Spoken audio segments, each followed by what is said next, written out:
kemarin kita sudah belajar ada dua jenis hipotesis. Ketika dia nilai parameter atau distribusi dari parameternya itu dituliskan secara spesifik seperti ini, maka dia disebut hipotesis apa? Hipotesis nol. Di sini H1-nya juga sama dengan apa? Kaitannya dengan sama dengan ini disebut hipotesis apa?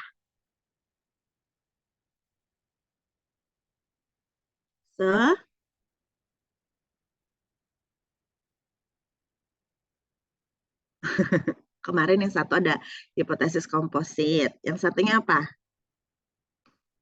Lawannya, komposit. Hipotesis sederhana ya.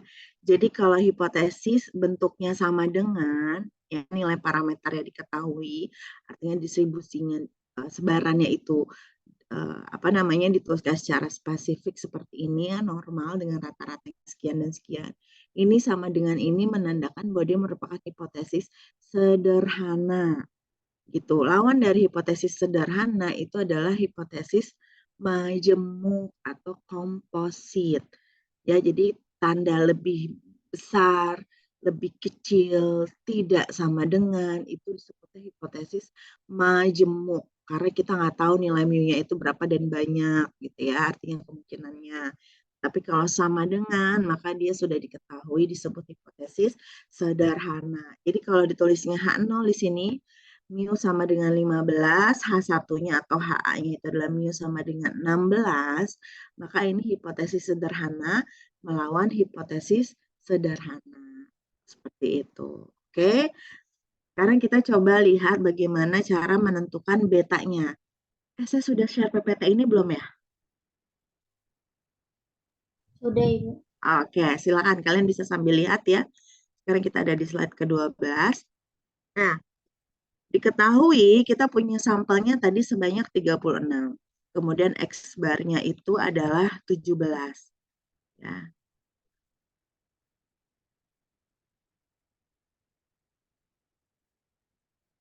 Oke, ini salah nih X barnya bukan 36. Ya. Kalian harus hati-hati nih. Di soalnya di atas X barnya itu sama dengan 17 ya. Lalu ragamnya itu adalah 9. Ingat teman-teman, pengujian hipotesis di StatMat 2 kita mainnya itu terus-terusan mengenai wilayah penolakan. Jadi kita mencoba mencari wilayah penolakan. Ya, jadi bukan endingnya itu bukan pada kita terima atau tolak H0. Nah, di sini karena kita menentukan beta, artinya kenapa sih Bu kok ngomongnya wilayah penolakan? Karena alfa dan beta itu bicaranya juga wilayah penolakan atau wilayah penerimaan H0. Jadi kalau kita mau apa namanya mencari alfa ya kan peluang menolak H0 padahal H0 benar. Kapan menolak H0 itu kan ada kriteria penolakan. Nah, itu termasuk wilayah penolakan. Ketika mencari beta begitu kan, kita mencari wilayah penerimaan H0. Nah, artinya dari wilayah penolakan H0 kita tinggal balik nanti menjadi wilayah penerimaan H0 gitu. Itulah prosedur pengujian hipotesis yang kita pelajari di StatMat 2 begitu ya. Nah, di sini Bu, kok nggak ada kalimat seperti di binomial kemarin? Misalnya kalau di soal sebelumnya dikasih tahu misalnya kalau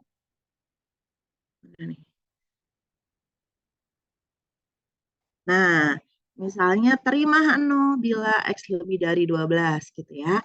Nah, soal yang normal tadi tidak ada gitu. Artinya kita coba identifikasi berdasarkan hipotesis yang ada. Kalian lihat bahwa H0-nya itu adalah mu sama dengan 15.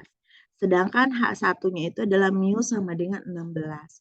Kalau kita tolak H0, ya anggaplah mu-nya itu 15, dan kita terima H1, yaitu adalah 16.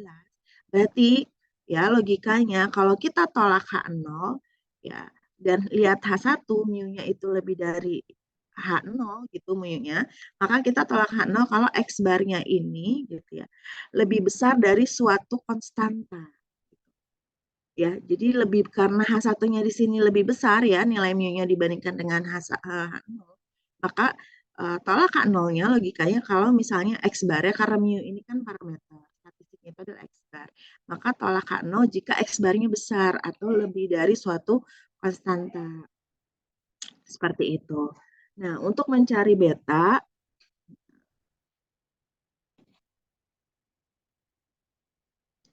ya, kita lihat dulu definisi dari alfa.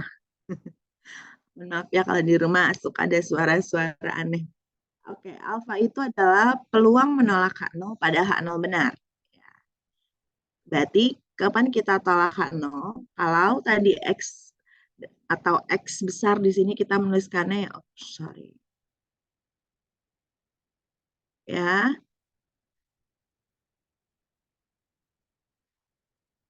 ya. Maka di sini kita bisa tuliskan dulu X lebih dari C, ya. Lalu mu-nya kapan? Pada saat H0 benar, mu-nya sama dengan 15. Nah, ingat bahwa ini distribusinya normal, ya, dan alfanya adalah 0,05. Bagaimana cara mencari peluang suatu peubah acak gitu ya, yang lebih dari suatu nilai konstanta dengan mu-nya sama dengan 15 dari distribusi normal?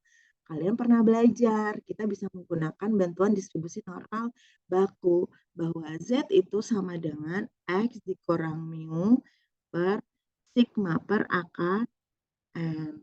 Sehingga yang bagian sebelah sini, kalau dikurangi mu, dibagi sigma per akar N menjadi Z, sedangkan yang C-nya ini kita ikuti, C dikurang mu-nya adalah di mu 0 ya, di sini karena H0-nya benar, mu-nya adalah 15, maka C dikurang 15 dibagi sigma, tadi sigma kuadratnya adalah 9, maka jadi 3 per akar N, akar dari 36. Nah, di sini kita sudah tahu bahwa peluang Z lebih dari, ya, di sini luasnya itu adalah 0,05. Di sini adalah Z. Anggaplah Z alfa begitu ya teman-teman. Kalian ingat bahwa ketika luasnya adalah 0,05 ya dan dia satu sisi, makanya Z alfa nilainya adalah sama dengan 1,645. Jadi di sini Z alfanya adalah 1,645. Kalau dua arah berapa ya nilainya? Ingat nggak? Alfanya 5%, Z-nya Z alfa per 2, ingat nggak berapa nilainya? Kalau Z alfa kan 1,645 ya. Kalau Z alfa per 2, ingat tidak teman-teman saat start das? 1,96. Jadi plus minus 1,96 gitu. Jadi kan ini kita mau cari nilai ininya berapa gitu ya. Nilai yang kita mau cari nilai C-nya. Nilai yang sisi sebelah kanan ini berapa? Artinya kita mau cari nilai Z tabelnya berapa gitu. Jadi kita karena yang kita ketahui adalah luasnya, nilai peluang yang kita ketahui dan sekarang kita mau cari adalah nilai Z-nya itu berapa. Atau di sini Z alfa. Ya, sehingga kalau kita tahu bahwa peluang Z lebih dari 1,645 itu adalah 0,05, berarti sisi sebelah kanan itu sama dengan 1,645 gitu.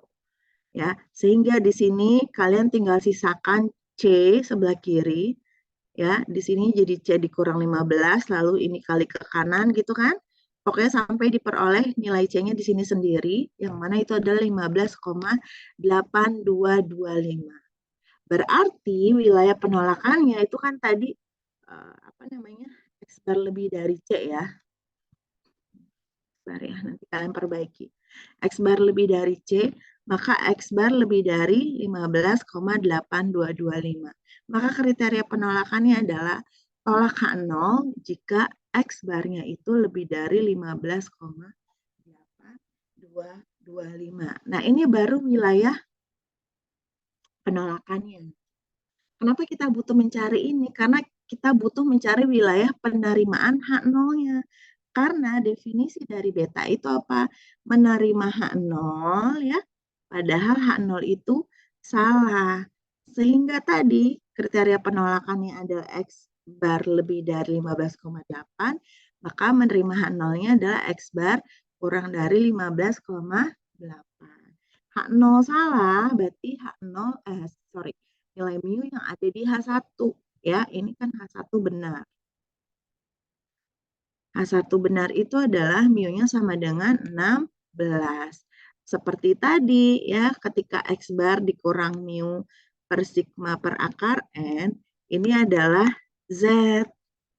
Berarti yang sebelah sini, dengan cara yang sama tadi, kita kurangi dengan mu-nya adalah 16, dibagi 3 per akar N, begitu, dan ini sama saja peluang Z kurang dari negatif 0,36. Lihat di tabel Z, ya, berarti kan dia mencari yang sebelah sini. Jadi di sini min 0,36, maka peluang Z kurang dari yang ini. Nah, ini adalah betanya. Nilainya adalah 0,359. Seperti itu, ya. Ini contoh lain bagaimana kita mencari nilai beta dari distribusi norma. Bisa dipahami, teman-teman? Ada yang ditanyakan, silakan. Bisa, Ya, gimana? bisa Ibu, bisa Bisa, dipahami. alhamdulillah. Oke. Ya, jadi kalian sebetulnya tidak jauh dari alfa beta gitu ya.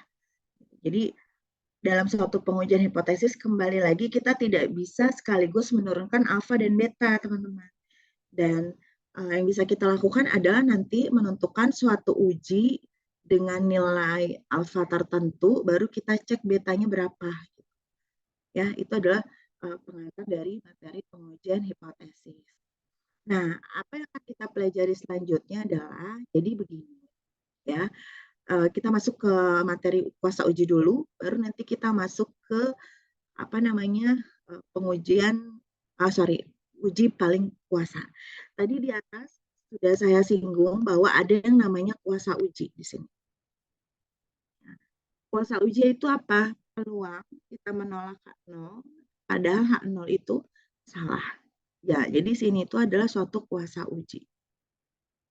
Nanti untuk melihat begitu ya, apakah suatu pengujian hipotesis itu sudah baik atau belum, salah satu kriterianya juga dari kuasa uji yang dihasilkan. Karena apa? Karena pengujian hipotesis tersebut bisa mendeteksi hipotesis yang salah, sehingga dia baik ketika mampu menolak H0 padahal H0 salah, dan itu artinya kuasa ujinya sebesar mungkin.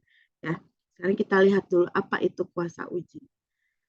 Nah, kita lihat di sini ya.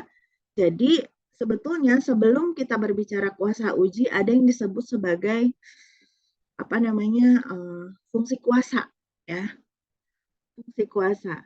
Jadi kembali lagi review di sini ya, kebaikan suatu uji sering diukur oleh alfa dan beta ya, tipe Galat 1 dan tipe Galat 2. Jadi suatu uji itu baik atau tidak ketika alfa betanya itu seminimum mungkin. Nah, biasanya tadi alfa itu ditetapkan terlebih dahulu, teman-teman. Lalu kita evaluasi wilayah penolakannya. Kalian lihat tadi, ya dari soal-soal yang kita pelajari, kita selalu menetapkan alfanya. Sehingga wilayah penolakannya juga menjadi tertentu. Karena di awal kita menentukan alfanya berapa. Ya. Pada saat alfa itu tidak ditentukan, teman-teman, suatu pengujian hipotesis itu bisa punya wilayah penolakan yang berbeda-beda. Ya. Artinya nanti untuk melihat uji yang mana yang paling baik itu kita susah menentukan kalau alfanya tidak kita tetapkan. Kenapa? Artinya bisa saja nanti di pengujian hipotesis yang pertama gitu ya, dia punya nilai alfa sekian, dia punya nilai beta sekian. Nanti pengujian hipotesis yang kedua, wilayah penolakan yang berbeda, dia juga punya alfa sekian, beta sekian. Bagaimana cara kita membandingkan kalau dua variabel ini apa namanya bergerak terus gitu ya? Gitu. Bagaimana kita bisa membandingkan? Bisa saja di sini alfanya lebih kecil daripada yang kedua, tetapi di sisi lain betanya lebih besar dibandingkan yang kedua. Jadi kita susah menentukan uji mana yang paling baik. Itulah nanti kita coba samakan alfanya semua, baru kita lihat betanya mana yang paling kecil. Biasanya seperti itu. Ya, jadi ketika nanti betanya yang pertama misalnya lebih kecil, maka pengujiannya yang dipilih adalah yang nomor 1. Berarti dia memiliki wilayah penolakan yang lebih baik. Bisa dikatakan seperti itu. Nah, ini ya, kinerja suatu uji juga sering diukur apa yang disebut dengan kuasa uji. kuasa uji itu disebut sebagai power of the test. Ya, jadi pada intinya ya, kuasa suatu uji itu adalah peluang uji tersebut akan menolak H0. Jadi ada yang disebut fungsi kuasa, ada yang disebut sebagai kuasa uji. Notasinya dari fungsi kuasa itu adalah K theta. Ya, fungsi kuasa pokoknya adalah peluang uji tersebut akan menolak H0. Ya, fungsi kuasa, saya buka whiteboard ya.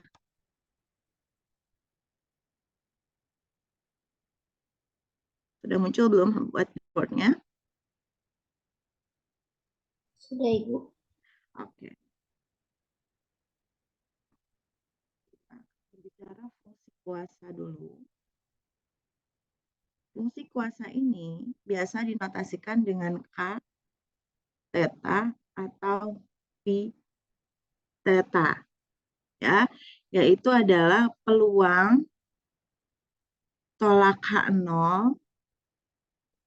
apapun, ya, H0-nya. Apapun. Apapun itu artinya apa? Kalau kita tolak H0, ada dua kemungkinan. Memang H0-nya benar atau H0-nya salah gitu kan. Tapi fungsi kuasa sampai di sini nih. Peluang tolak H0. Di sini tetanya kalian lihat tidak ada teta 0 ataupun teta 1 atau teta, tidak ada indeks tetanya gitu ya. Karena apa? Kalau teta 0 ya, teta 0 gini. Biasanya dia adalah nilai teta yang ada di H0, didefinisikannya seperti itu.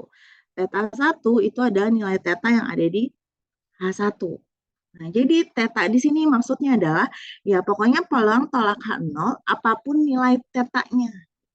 Artinya entah teta 0, entah teta 1. Teta yang benarnya itu ya. Jadi peluang tolak H0 ketika teta yang sebenarnya adalah teta. Di mana gitu ya? H0-nya ini itu bisa jadi H0 benar atau di sini tetanya sama dengan teta 0. Dan peluang tolak H0 padahal H0 salah, yaitu tetanya sama dengan teta 1.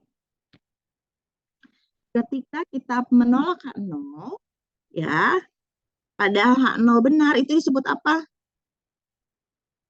Kemarin atau barusan? Kalau kita menolak H0 dan H0-nya benar, maka ini disebut apa? Uji kurang kepercayaan. Menolak. Iya, Gala tipe 1 ya. Gala tipe 1 yang mana itu adalah alfa. Tolak H0 pada H0 benar. Ya, kalau kita menolak H0 padahal H0 salah, maka dia disebut kuasa uji. Artinya apa teman-teman? Bacanya pelan-pelan. Menolak H0, H0 salah. Artinya kita memang menolak suatu hipotesis yang salah, yang memang harusnya dia ditolak. Dan ini yang seharusnya kita harapkan. Nilai ini kan, yaitu disebut sebagai kuasa uji. Jadi kalau di sini sekarang tetanya sama dengan teta 0 yang benarnya gitu ya, yang sesungguhnya, maka si fungsi kuasa ini bisa juga ditulis sebagai, tadi kan pi teta ya di awal, berarti ini jadi pi teta 0 atau k teta 0. Dan ini maka pi teta 1 berarti teta 1 atau k teta 1 gitu. Jadi kalau kalian diminta mencari kuasa uji ketika tetanya sama dengan teta 0, ya dia sama saja dengan alfa. Karena apa? Pi teta itu adalah peluang tolak H0. Nah sekarang ya teta yang sebenarnya siapa? Teta 0. Maka jadi pi teta 0. Seperti itu disebut sebagai alfa. Sedangkan kuasa uji pi teta 1 gitu ya. Peluang tolak H0 dan H0 itu memang salah. Nah, sekarang kalian kemarin belajar bahwa beta itu adalah apa? Peluang terima H0, padahal H0 salah. Sedangkan kuasa uji adalah menolak H0, padahal H0 salah, gitu kan? Jadi kalau saya tulis di sini P theta 1, atau ini saya bisa tulis juga beta theta 1 galat 2, ini peluang tolak H0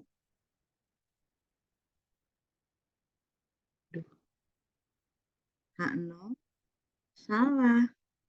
Yang ternyata teman-teman, kalau kalian lihat dua definisi ini, ya, apa hubungannya? Kira-kira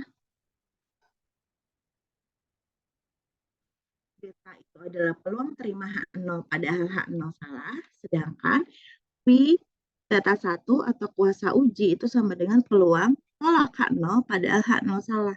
Hubungan di antara keduanya berarti gimana? H0-nya sama-sama salah, jadi ntar parameternya sama. Oke. Bisa didefinisikan tidak nilai kuasa uji berdasarkan Gala tipe 2? Hmm? Beta, Ibu. Apa?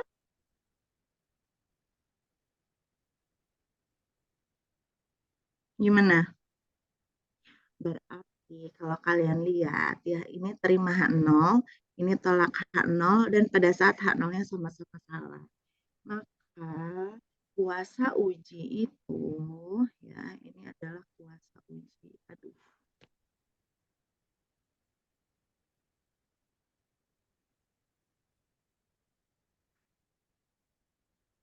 Sama saja dengan 1 dikurangi beta atau 1 dikurangi Gala tipe 2, teman-teman. Ya, jadi ternyata kuasa uji itu ada hubungannya dengan Gala tipe 2, yaitu adalah 1 dikurangi Gala tipe 2. Jadi kita sekarang bisa menghitung dari suatu pengujian hipotesis, selain nilai alfa, kemudian beta, kita juga bisa mencari si kuasa uji, yaitu adalah 1 dikurangi Gala tipe 2. Ya, ini salah satu kriteria lagi, nanti kita ingin melihat suatu uji itu baik atau tidak.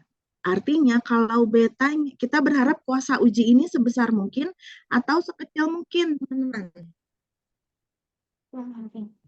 Hmm? Sekecil mungkin atau sebesar mungkin kuasa uji ini? Sebesar mungkin. Betul, sebesar mungkin. Karena apa? Karena dia adalah peluang tolak H0, padahal H0 salah.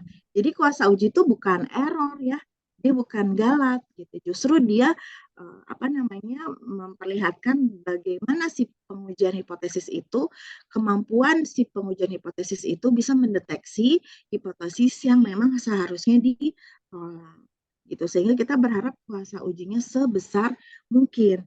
Ketika kita berharap kuasa ujinya sebesar mungkin, berarti kita berharap betanya seminimum mungkin. Karena beta itu adalah Gala tipe 2.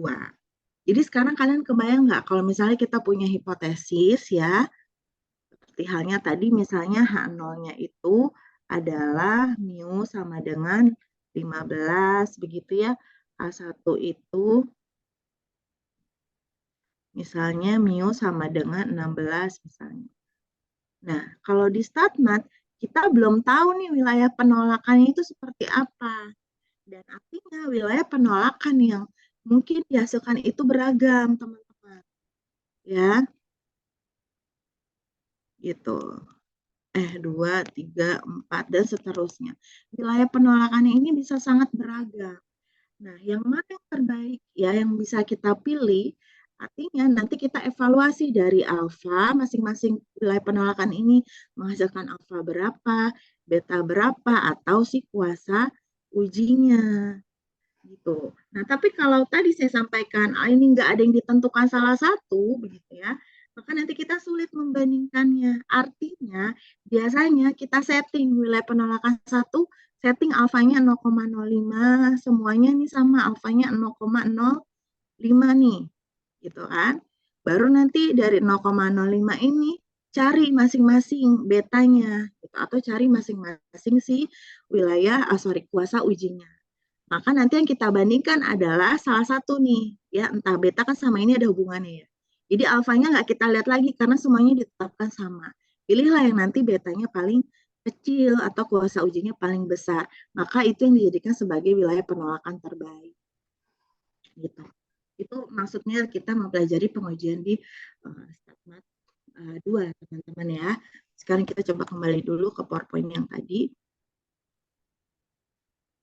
Nah, jadi kalau di sini lebih ke narasi ya, tapi nanti teman-teman bisa lihat dengan apa yang tadi saya sampaikan di Microsoft Whiteboard itu sama maksud dari kalimat yang ada di PowerPoint ini. Oke. Nah, tadi ya.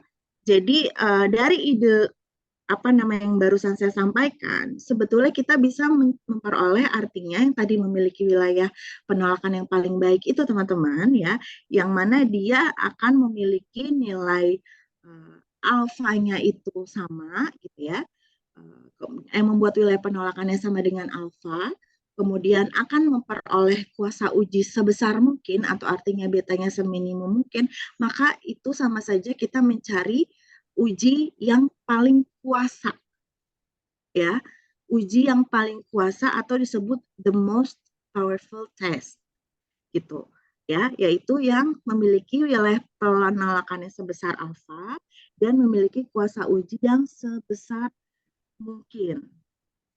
Nih, dengan kata lain kita ingin mencari kuasa uji bertaraf nyata alfa yang paling kuasa.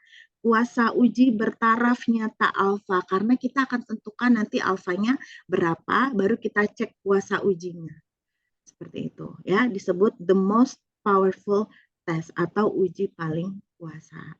Nah, sekarang baru kita masuk bagaimana cara melihat atau cara menghasilkan suatu pengujian hipotesis yang pengujian hipotesis itu merupakan pengujian hipotesis paling kuasa ya, atau the most powerful test. Di sini ada ya topiknya, tapi saya akan perlihatkan berdasarkan PowerPoint yang lain. Ini sama, tapi ini terlalu sederhana penjelasannya. Artinya kurang ada definisi dan lain-lainnya ya. Nah, sekarang kita bisa lihat paparan dari UII ini. Nah, ini sekarang kita akan melihat prosedur bagaimana memperoleh uji paling kuasa. Teman-teman, uji paling kuasa itu artinya uji ya yang memiliki wilayah kritis atau wilayah penolakan H0 yang paling kuasa. Ya, itu aja dulu ya dipahaminya. Pokoknya uji paling kuasa itu adalah uji yang menghasilkan wilayah penolakan H0 paling kuasa atau memilih daerah kritis paling kuasa. Siapa yang disebut paling kuasa tadi? Ya, yang memiliki gitu ya kuasa uji paling besar di antara uji-uji yang lain atau memiliki beta yang paling kecil. Jadi kalau di sini kalian lihat kita punya suatu pengujian hipotesis yang mana H0-nya itu adalah theta sama dengan theta 0 versus H1-nya itu adalah theta sama dengan theta 1. Ini hipotesis sederhana versus sederhana ya. Jadi apa yang akan kita pelajari di sini yaitu lemma Neyman Pearson itu syaratnya adalah bahwa hipotesis H0 dan H1-nya dua-duanya harus sederhana. Oke, ini penting ya. Jadi H0 H1-nya bentuknya harus bentuk sederhana. Entah nanti di sini theta 0-nya berapa nilainya, H1-nya theta 1-nya berapa, tetapi dia bentuknya harus sama dengan dua-duanya. Bu, parameternya harus theta enggak ya. Nanti kalau ada yang mu, lambda gitu masalah ya. Ini hanya simbolnya adalah theta, simbol parameter yang umum gitu. Oke. Sebuah tes H0 theta sama dengan theta 0 versus H1 theta sama dengan theta 1 berdasarkan daerah kritis C bintang ya. Jadi pengujian ini akan punya daerah kritis C bintang yang mana disebut tes paling kuasa berukuran alfa atau tadi bertaraf nyata alfa jika teman-teman, jika ini nilai fungsi kuasa dari daerah kritis tersebut dengan tetanya sama dengan teta 0 sama dengan alfa. Ya, ini sama saja dengan kita tadi mencari peluang tolak H0. Tolak H0-nya itu dari C bintang ya. Kapan kita tolak H0? Artinya ini daerah kritisnya.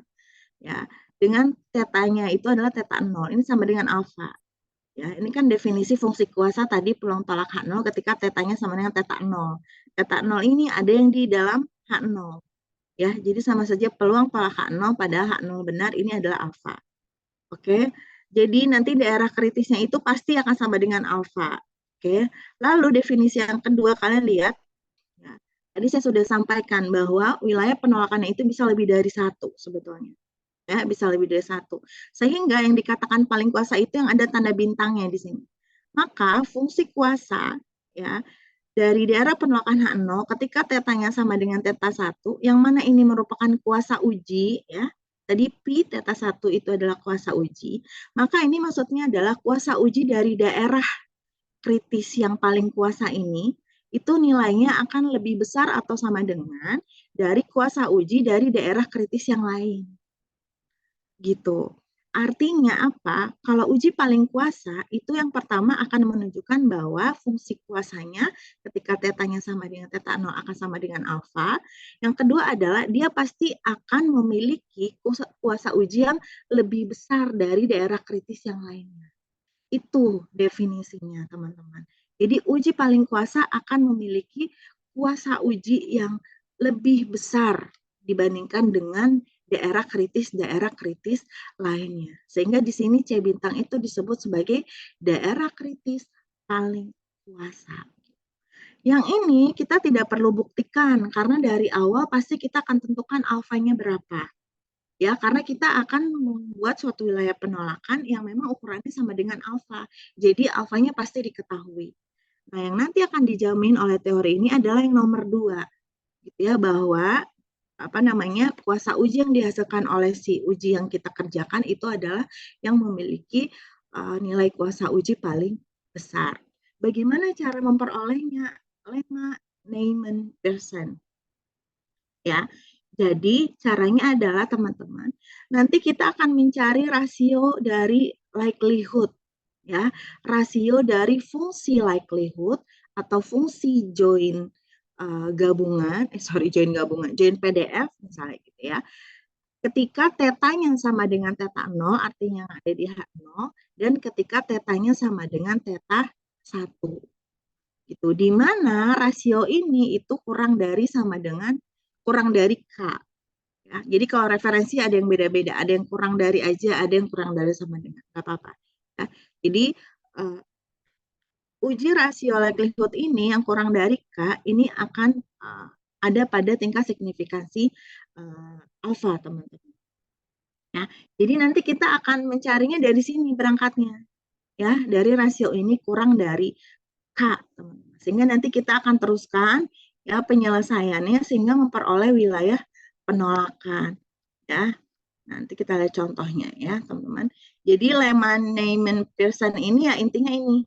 Kita akan mencari rasio ini kurang dari K gitu. Sehingga nanti kita bisa menentukan pada akhirnya beta atau kuasa ujinya. Jadi kalau kita udah pakai lemma ini, ya, itu sudah dijamin bahwa nanti kalau kita ngitung beta itu adalah beta yang paling kecil. Itu atau artinya dia merupakan kuasa uji yang paling besar. Jadi kita nggak perlu bandingin satu persatu wilayah penolakan yang mungkin dibuat gitu ya, tapi langsung saja gunakan lemma Neyman-Pearson itu pasti dijamin kuasa uji yang dihasilkan itu adalah kuasa uji yang paling besar seperti itu.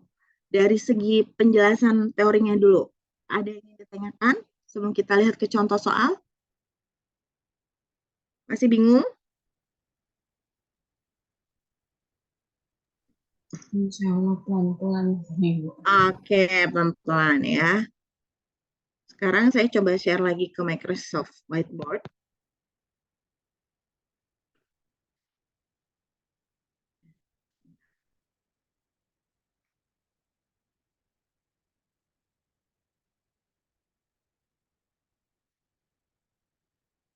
uji paling kuasa itu adalah uji berukuran alfa dengan pi theta 1 atau kuasa uji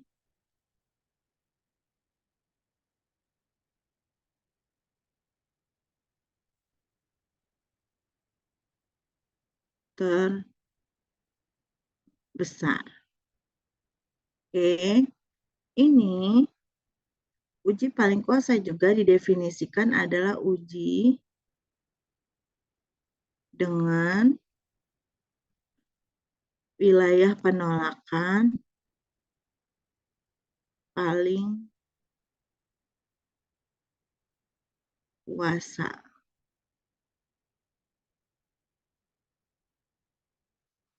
Oke. Ini astagfirullahaladzim. Saya coba nulis semoga tidak berkendala ya, karena dari tadi hilang-hilangan hurufnya, teman-teman. Misalnya saya punya soal, ya. Soalnya itu adalah, ini ada di PPT yang tadi soalnya. Andaikan X adalah contoh berukuran N sama dengan 1, ya.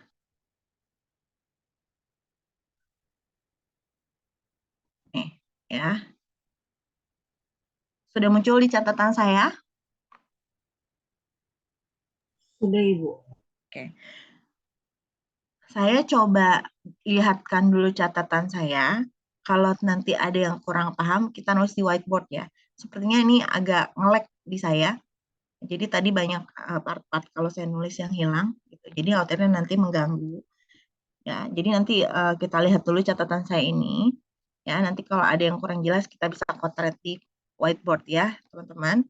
Nah, ini soalnya, andaikan X adalah contoh berukuran 1. Jadi sampelnya itu cuma 1. Dari suatu populasi yang memiliki fungsi kepekatan peluang seperti ini. Di mana fx-nya dengan parameter θ-nya itu adalah θ dikali x pangkat θ min 1, di mana x-nya di antara 0 dan 1 nilainya, kemudian kita diminta mencari uji paling kuasa dengan alfa sama dengan 0,05 untuk menguji H0-nya adalah θ sama dengan 2 versus θ sama dengan 1. Kalau kita nggak tahu ada yang namanya lemma Neyman-Pearson, ya, mungkin ya setiap orang bakal punya wilayah penolakan yang berbeda-beda untuk pengujian ini. Ya. Nah, nanti dari setiap pengujian tersebut akan ditetapkan alfanya sama dengan 0,05. Baru kita evaluasi masing-masing nilai penolakan yang mungkin tadi itu, nilai beta terkecilnya yang mana. Maka itu disebut uji paling kuasa. Tapi kita tidak melakukan hal itu, teman-teman. Ada yang namanya lemma Neyman-Pearson yang akan menjamin, ya, itu suatu prosedur untuk mencari uji paling kuasa. Artinya akan membantu kita mencari wilayah kritis paling kuasa. Dan itu, ya, lemma tersebut sudah menjamin bahwa nanti wilayah penolakan yang kita hasilkan itu yang memiliki beta terkecil atau kuasa uji yang paling besar. Itu idenya, di situ aja idenya. Ya, jadi bagaimana cara mencari uji yang paling kuasa? Ya, kita gunakan si lemma tadi karena dia sudah menjamin. Ingat bahwa uji paling kuasa itu adalah yang memiliki beta terkecil atau kuasa uji yang paling besar. Gitu. Nah, sekarang karena N-nya sama dengan 1, berarti kan tadi kalian lihat ya bahwa kita lemma Neyman LNP lah gitu ya. LNP itu adalah mencari rasio dari likelihood. Ya, ingat fungsi likelihood kalau kalian pada saat metode penaksiran parameter menggunakan metode likelihood kan itu mengkalikan setiap FKP-nya untuk setiap contoh acak. Jadi seperti fungsi peluang bersama. Ya. Nah, di sini N-nya sama dengan 1. Sehingga si FKP ini ya dikalikan 1 kali saja. Ya, artinya likelihood-nya itu sama dengan FKP dia sendiri. Nah, jadi rasio likelihood tadi ada yang menuliskannya dengan notasi lambda juga, teman. Ya, jadi dibandingkan misalnya langsung menuliskannya seperti ini, ya, dia juga bisa dituliskan sebagai lambda. Saran saya tuliskan seperti ini, tulisnya di lambda. Boleh tanpa ini misalnya ya, mau lambda saja itu nggak apa-apa. Ya, lambda itu adalah ini sudah masuk lemma management person yang di sini ya. Nih. Dia adalah rasio dari likelihood, yang saya menuliskannya bisa pakai fx vektor di sini, atau kalian menuliskannya L theta 0 dibagi L theta 1, ini sama saja, nggak masalah. Ya, jangan diperdebatkan. Jadi kalau tetanya sama dengan theta 0, ya, maka substitusikan di dalam FKP-nya. Ini, ganti dengan theta 0. Theta 0-nya siapa? Theta yang ada di H0. Yaitu theta sama dengan 2. Itulah kenapa di sini jadi 2 dikali X pangkat 2 dikurang 1. Oke, dibagi L theta 1 atau fungsi bersama ketika tetanya sama dengan theta 1. Berarti tetanya ganti dengan theta 1 yang ada di H1, yaitu sama dengan 1. Maka 1 dikali X pangkat 1 kurang 1. Yang pembilangnya jadi 2X, penyebutnya 1 dikali X pangkat 0, 1. Jadi sama saja dengan 2. Ini nilai rasionya. Nah, berdasarkan lemma Neyman Pearson tadi, dikatakan bahwa daerah kritis paling kuasa atau wilayah penolakan paling kuasa, yang mana itu adalah C bintang, sama saja dengan lambda, yaitu adalah likelihood pada saat theta 0 dibagi theta 1, ini kurang dari atau sama dengan K. Misalnya, ada yang menuliskannya kurang dari saja nggak apa-apa, di band kurang dari sama dengan. Ya, maka daerah penolakannya itu adalah ini nilai rasionya ya, yaitu si lambda 2X kurang dari sama dengan K. Begitu.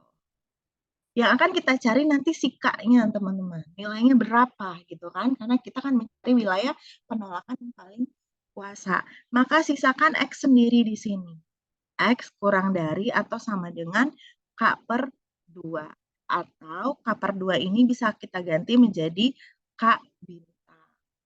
Berarti daerah penolakan yang paling kuasa itu adalah tolak H0 jika X-nya ini kurang dari atau sama dengan K per 2. Atau X-nya kurang dari atau sama dengan K bintang. Nah, ini kita baru wilayah penolakan paling kuasanya baru sampai sini.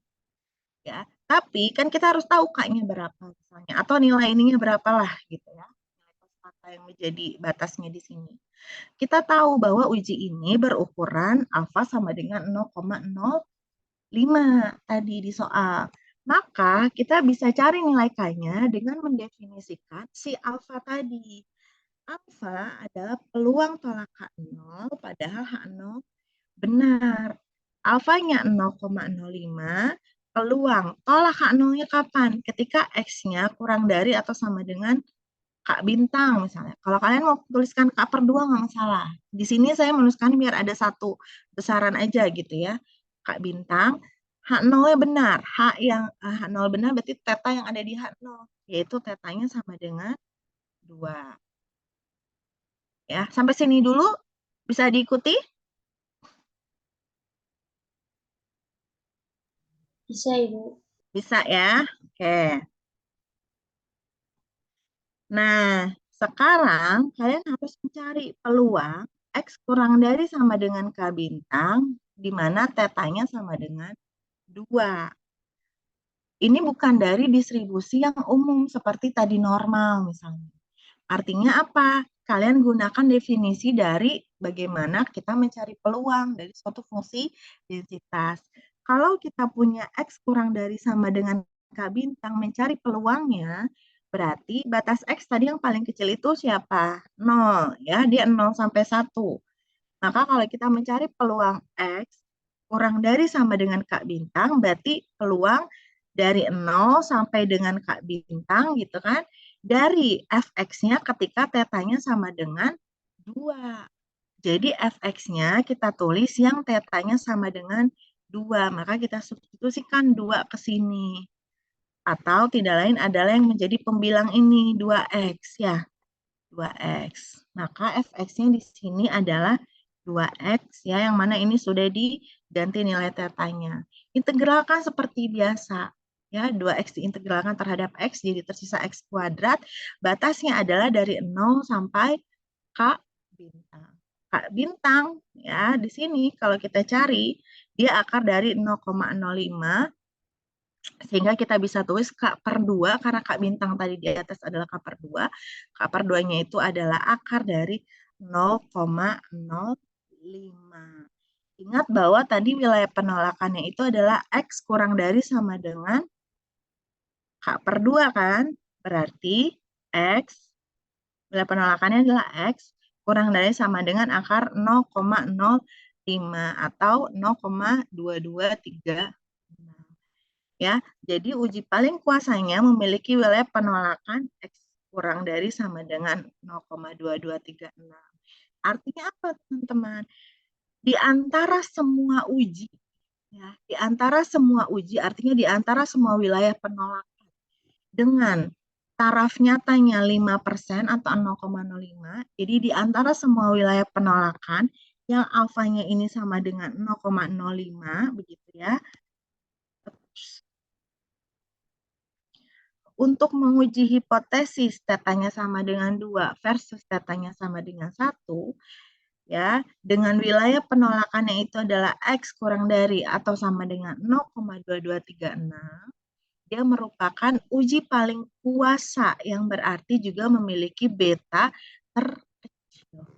Jadi pokoknya sama LNP ini udah dijamin bahwa si ini itu merupakan wilayah paling kuasa. Ya, wilayah penolakan H0 yang paling kuasa atau daerah kritis paling kuasa atau uji paling kuasa, dan dijamin bahwa dia merupakan beta yang paling kecil atau kuasa uji yang paling besar. Kalau kalian penasaran berapa sih betanya emang yang paling kecil itu, ya ini kan kita udah punya wilayah penolakannya X kurang dari sama dengan akar 0,05. Kalian ingat beta itu adalah peluang menerima H0, padahal H0 itu salah kan. Berarti tinggal balik tandanya si X-nya. Ya. Jadi beta itu ya. Oke. Di sini saya mencarinya kuasa ujinya. Jadi ingat tadi kuasa uji itu pi theta 1 itu sama dengan 1 dikurangi galat 2 ya. Galat 2. Nah, jadi di sini atau didefinisikan bahwa tadi kuasa uji adalah menolak H0 padahal H0-nya salah ya, yaitu peluang menolak H0, H0 salah berarti tetanya yang benar adalah yang di H1 atau theta sama dengan theta 1. Menolak H0 itu adalah X kurang dari atau sama dengan 0,2236 ya. Berarti ini sama saja menghitung integral dari 0 sampai 0,2236 dari fx yang tetanya sama dengan 1. Jadi substitusikan theta sama dengan 1 ke fx yang ini. Itu sama saja 1.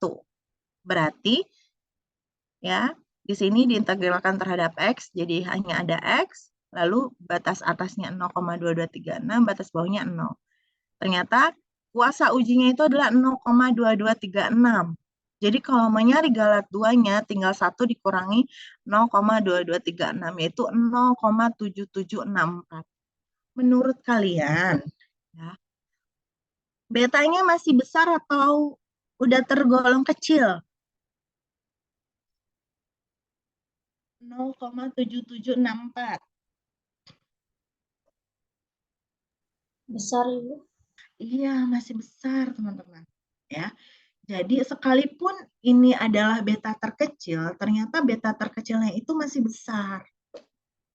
Ya, karena mau gimana pun ini udah beta terkecil dari Lehmann-Neyman-Pearson itu udah dijamin bahwa ini merupakan beta terkecil dengan wilayah penolakan tadi ya yang kita hasilkan berdasarkan lemma tersebut.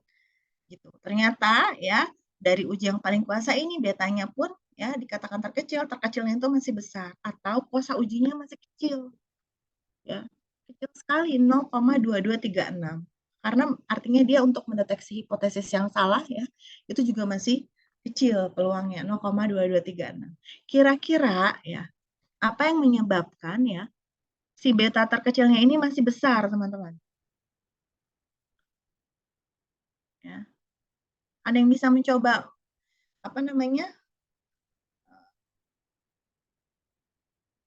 menerka gitu ya. Kira-kira kenapa ya?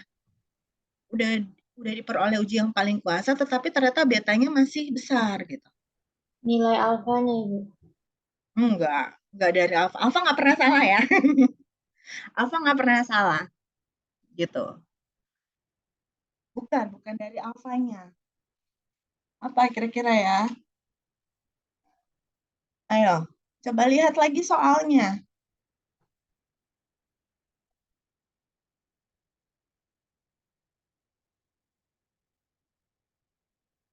Kira-kira apa yang bisa menyebabkan? Karena apa? X-nya.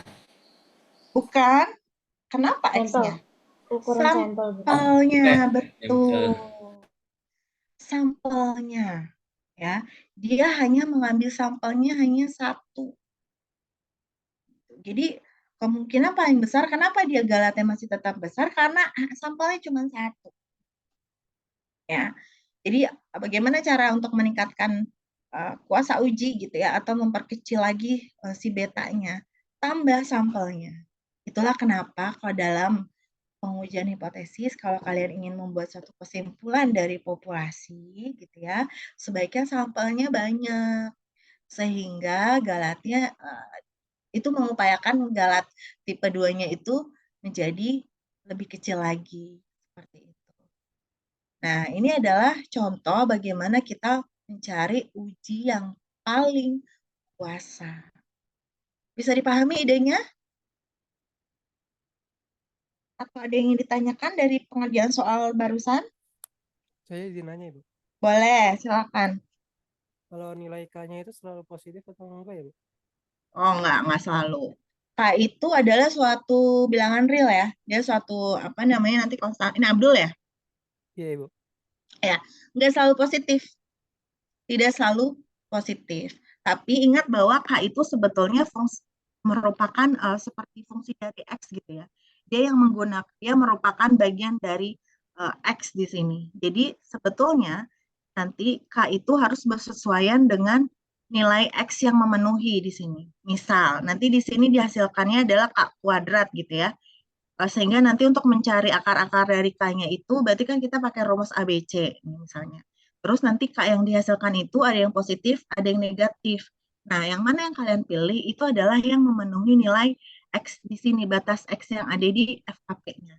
Kalau X-nya seperti ini dari 0 sampai 1, berarti nanti nilai akar-akarnya adalah X yang memenuhi ya, yang positif. Gitu, Abdul. Baik, Ibu, terima kasih. Ya, Kalau sama-sama. untuk kuasa ujinya itu pasti θ 1 ya, Bu, dipakainya? Iya, betul. Karena kuasa uji itu adalah peluang menolak H0 dan H0-nya salah. Jadi kalau H0 salah, artinya θ yang ada di H0 ini dianggap salah, maka yang dianggap benar itu yang ada di H1. Yang ada di H1 itu adalah θ-nya θ1. Baik, Ibu, Ketika, terima kasih. ya sama-sama, ketika fungsi kuasa θ-nya sama dengan θ0 berapa? Atau siapa tadi? Nih, kalian coba hitung fungsi kuasa ya, ketika θ-nya sama dengan θ0. Berarti ini peluang ya, tolak H0, padahal H0 benar. Gini kan. Tadi kan fungsi kuasa ada dua ya, tolak H0 ketika H0 benar, dan tolak H0 ketika H0 salah, atau ketika θ1 yang benar. Nah, ketika H0 yang benar, maka ini sama saja tadi peluang si X-nya itu kurang dari sama dengan 0,2236 dan θ-nya sama dengan θ0. Kalian cari ini nilai peluangnya, seperti ini pengerjaannya, pasti nilainya itu adalah 0,05. Ini pasti sama dengan alfa. Jadi dia bolak-balik gitu. Itulah kenapa kita di awal menentukan alfanya berapa. Karena dengan kita menentukan alfa, kita bisa dapat wilayah penolakan H0. Lihat. Ya, kita bisa dapat ini. Dari sini ya, kita bisa dapat si beta atau si kuasa uji. Baru bisa kita bandingkan atau kita lihat berapa nilainya si kuasa uji ini. Seperti itu. Ya, itu kenapa alfa tuh ditetapkan di awal. Kalian coba cari deh. Ini kan alfa peluang tolak H0 pada H0 benar. Ya, ini nilainya 0,05 harusnya. Sama dengan apa yang di awal kita tetapkan. Itulah kenapa disebut uji paling kuasa berukuran atau bertaraf nyata 0,05. Gitu ya. Karena di awal sudah ditentukan alfanya 0,05. Mau 0,01 segala macam gitu ya. Itu nggak masalah teman-teman. Ya, nggak masalah. Dan di LMP ini sudah dijamin bahwa yang kita lakukan ini akan menghasilkan beta yang paling kecil atau kuasa uji yang paling besar. Seperti itu. Oke, ada lagi pertanyaan yang lain? Ibu, saya mau nanya. Boleh, silakan. Berarti untuk nyari uji paling kuasa itu tuh hipotesisnya pasti hipotesis sederhana lawan hipotesis sederhana ya, Ibu? Betul ya, betul Tania. Jadi syarat dari penggunaan LMP ini gitu ya, itu hipotesisnya harus sederhana versus sederhana. Walaupun nanti ada materi berikut-berikutnya yang akan menunjukkan bahwa pada saat nanti bentuk hipotesisnya salah satu komposit atau majemuk, LMP ini juga bisa digunakan, tapi dengan sedikit modifikasi. Ya, tapi untuk yang uji paling kuasa, karena nanti ada namanya uji yang lain lagi, satu lagi ya, itu beda. Nah, kalau uji paling kuasa itu sederhana versus sederhana. Ya, jadi harusnya tandanya sama dengan versus sama dengan. Seperti itu. Ada lagi yang ditanyakan? Nah, ini ada contoh lain. Nanti silakan kalian lihat dulu ya, kalian pelajari. Jadi ini saya berikan, kalau ini catatan saya nggak apa-apa ya. Nanti kalian coba lihat contoh 2, perbedaannya apa dengan sebelumnya. Coba saya lihat dulu. N-nya masih sama dengan 1 ya. N-nya masih sama dengan 1. Kemudian, nah ini ada akar-akarnya. Saya bilang ke Abdul. Contoh 3, contoh 3 ini batas X-nya terpecah menjadi 2 ya. Ini untuk yang diskrit. Nah, yang diskrit lebih panjang. Kalau yang diskrit nanti bedanya sama yang kontinu adalah kita tidak akan mendapatkan ketika mencari ini ya. Ini nih, ketika mencari alfa, ketika kita coba setelah dapatkan ini ya wilayah penolakan H0 terbaik gitu. Kemudian kita coba cari alfanya. Kalau ini nih udah pasti 0,05 nih. Tapi kalau di diskrit itu dari tolak H0 yang kita hasilkan nanti, ketika dicoba dicari nilai alfanya, dia tidak sulit untuk mendapatkan sama dengan alfa yang kita tentukan di awal. Tapi dia mendekati, gitu ya. Dia mendekati. Makanya dia disebutnya uji bertaraf nyata. Tapi kalau di bacak yang kontinu, kita bisa mengatakan dia berukuran alfa. Gitu. Tapi kalau di di diskrit agak sedikit ada perbedaan. Nanti kita coba pelajari bersama. Ya, mungkin pada saat luring saya menjelaskannya karena ini panjang. Nah, panjang sekali. Ya, jadi teman-teman silakan pelajari contoh nomor 2 dan juga contoh nomor 2 aja ternyata ya. Contoh nomor 2, nanti saya berikan soal latihan untuk dicoba. Ya, untuk dicoba. Seperti itu. Nanti kalau ada pertanyaan silakan sampaikan di grup. Kemarin kayak saya ngasih soal deh 1 selang kepercayaan. Gak ada yang coba mengerjakan ya? Ibu, saya nyoba ngerjain tapi yang pas nentuin selang kepercayaannya masa 0, Ibu, B-nya. Enggak, itu ada. Ya, memang nanti saya berikan petunjuknya deh. Coba di post dulu Tania. Ya, nanti saya arahkan cara mencari selang kepercayaannya seperti apa. Cara pengerjaannya memang tidak sama seperti contoh sebelumnya, tetapi idenya sama. Jadi hanya dalam mencari peluang untuk menentukan batas bawah dan batas atasnya aja yang harus hati-hati. Nanti saya berikan petunjuknya, tapi post dulu ya, saya lihat dulu jawaban kamu. Baik, Ibu. Ya. Ada lagi yang ditanyakan? Karena nomor 2 contohnya masih mirip sekali dengan nomor 1, jadi kalian coba pelajari dulu ya. Sama persis di sini N-nya sama dengan 1. Bu, kalau misalnya N-nya tidak sama dengan 1, bagaimana? Perbedaannya ada di mana? Gitu ya. Pertama perbedaannya adalah ada di fungsi likelihood-nya. Ya, fungsi likelihood-nya tentu tidak akan sama dengan fungsi yang ada di awal ini. Karena apa? Karena dia contohnya hanya ada satu.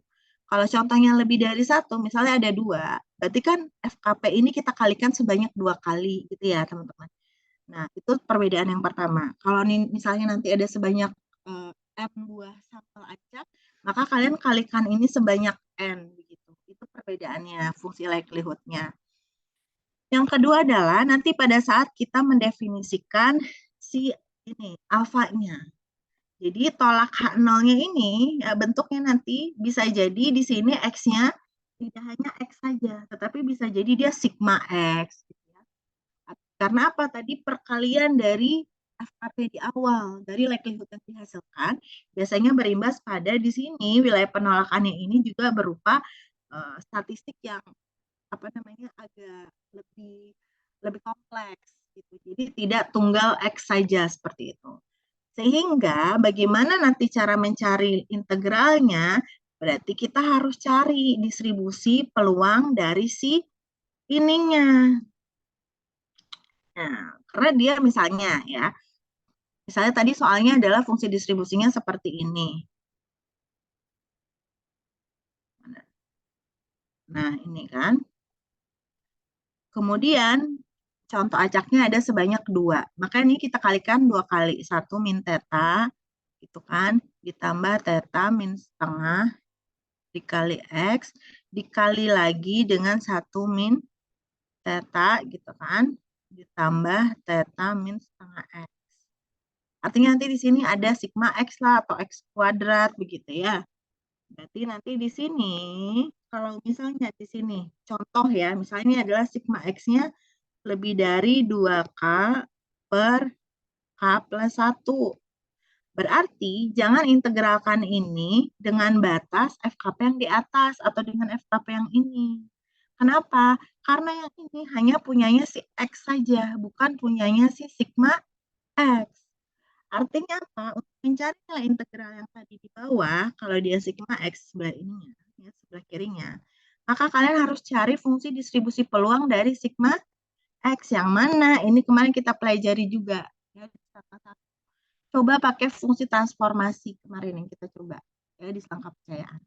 Gitu. Kalau udah dapat fungsi distribusi peluangnya, ya baru nanti kita cari nilai integral di sininya berdasarkan FKP dari si sigma X. Nanti kita pelajari bersama ya untuk yang n-nya lebih dari 1 seperti itu. Atau nggak saya coba berikan satu contoh untuk yang X-nya n-nya lebih dari 1. Seperti itu ya. Jadi perbedaannya di situ saja, tapi nanti diselesaikan ke bawahnya sama prosedurnya.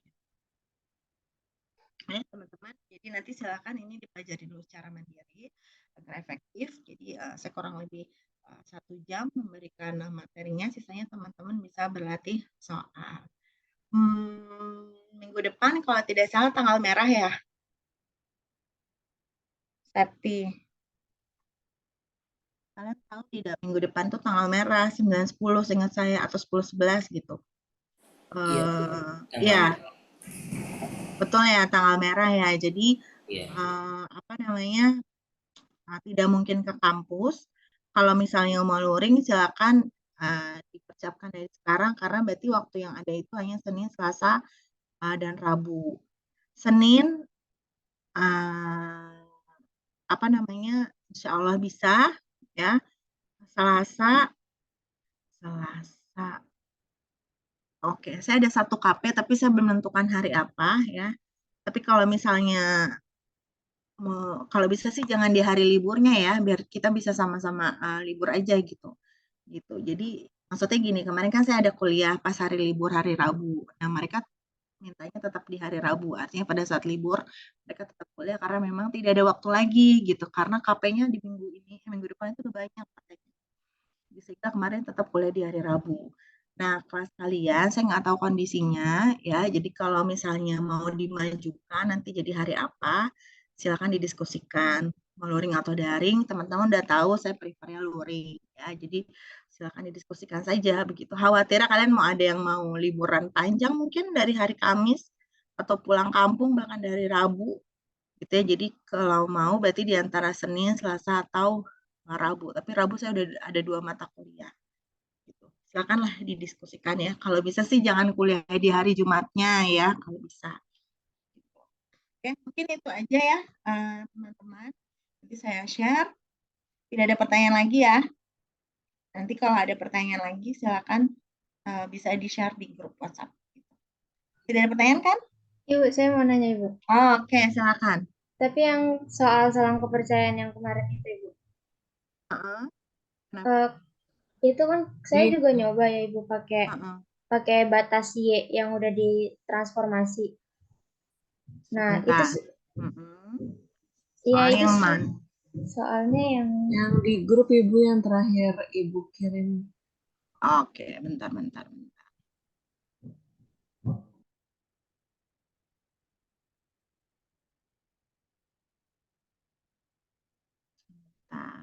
Nggak masuknya di file sayanya yang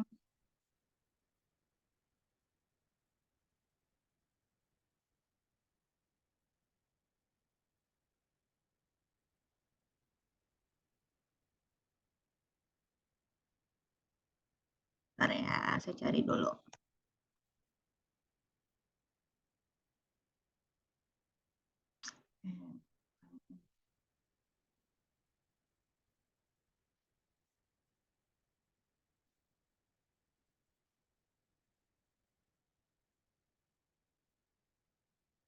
Oke, sebentar saya buka dulu. Duh, saya pusing, grupnya banyak banget. Oke. 2x kuadrat. Iya, gimana?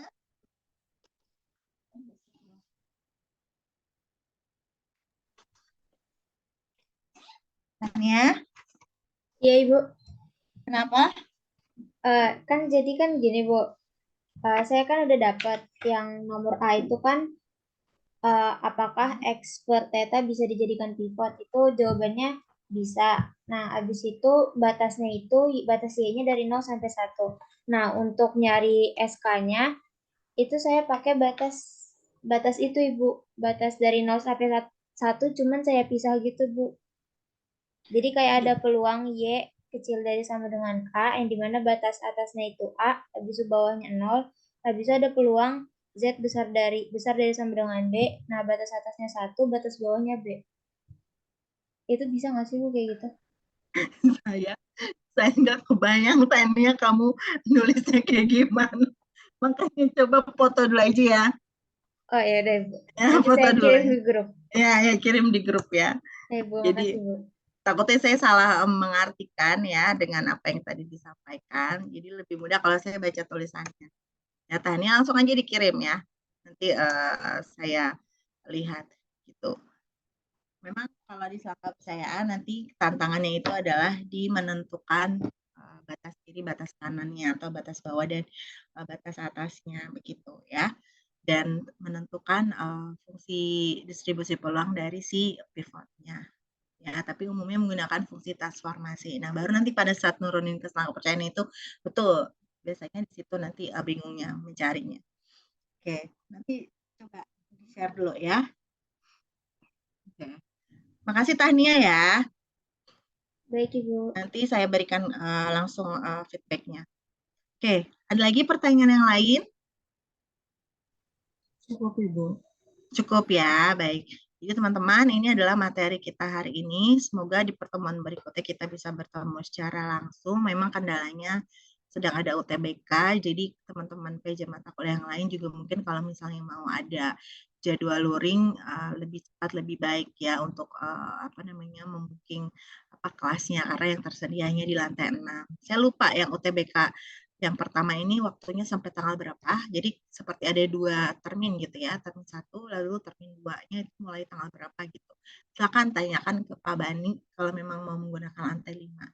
Itu aja pesan saya ya, insya Allah minggu depan kita bertemu lagi untuk membahas lebih detail mungkin materi hari ini dan coba untuk membahas sedikit materi berikutnya. Terima kasih banyak teman-teman ya atas pembelajaran hari ini. Semoga bisa bermanfaat.